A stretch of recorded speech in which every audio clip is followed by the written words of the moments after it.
இப்போ பாத்தீங்கன்னா கிராமங்கள்ல எல்லாம் சப்த கன்னிகள் வழிபாடுன்னு இருக்கும். எஸ். 7 கன்னிமார். 7 கன்னிமார்கள் 7 கன்னிமார்கள் அல்லது சப்த மாதர்கள் 2 கொஞ்சம் வித்தியாசம் உண்டு.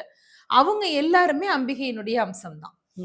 அம்பிகையினுடைய அந்த ஆற்றலினுடைய வேற வேற வடிவங்கள் தான் அந்த 7 பேருமே. அவங்களுடைய வழிபாடு நம்ம கிராமங்கள்ல இப்பவும் உண்டு.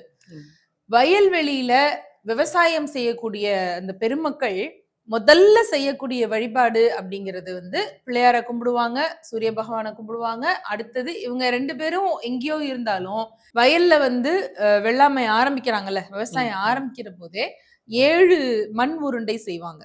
அதை செஞ்சு அந்த வயல்லையே வச்சிருவாங்க. வச்சு அங்கேயே அதுக்கு பொட்டு வச்சு பூ வச்சு சுவாமி கும்பிட்டு தான் அந்த பணியவே அவங்க தொடங்குறது வழக்கம். அந்த மண்ணு உருண்டைகள் 7மே அப்படியே கொஞ்சம் கொஞ்சமா கரைஞ்சு கரைஞ்சு அந்த வயலோட வயலா போகும். அப்படின்னா என்னன்னா இந்த 7 பேரும் அதுல வந்து இருந்து விளைச்சலை கொடுக்குறாங்கன்றது நம்மளுடைய நம்பிக்கை.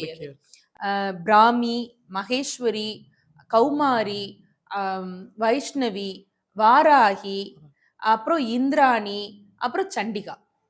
7 சப்த மாதர்கள் சப்த கன்னிகள்ங்கிறது இவங்க 7 பேர் தான். முதல்ல பிராமி அந்த தெய்வம் அவங்க வந்து எப்படின்னா பிரம்மனுடைய அம்சம். பிரம்மன் அல்லது பிரம்மனும் சரஸ்வதியும் சேர்ந்த அம்சம் தான் பிராமி. நீங்க அந்த தெய்வத்தினுடைய வழி அழக பாத்தீங்கன்னாலே வெண்மை ஆடை உடுத்திருப்பாங்க. அன்னபக்ஷி தான் வாகனம். நம்ம புத்தி சரியா இருந்தால் எல்லாமே நல்ல பாதையில போவோம்னு நம்ம சொல்லிட்டே இருக்கோம் பாத்தீங்களா. முதல்ல வச்சு சொல்ற பெயரே வந்து பிராமிங்கிறது பிரம்மன் அண்ட் சரஸ்வதியினுடைய அம்சம் தான்.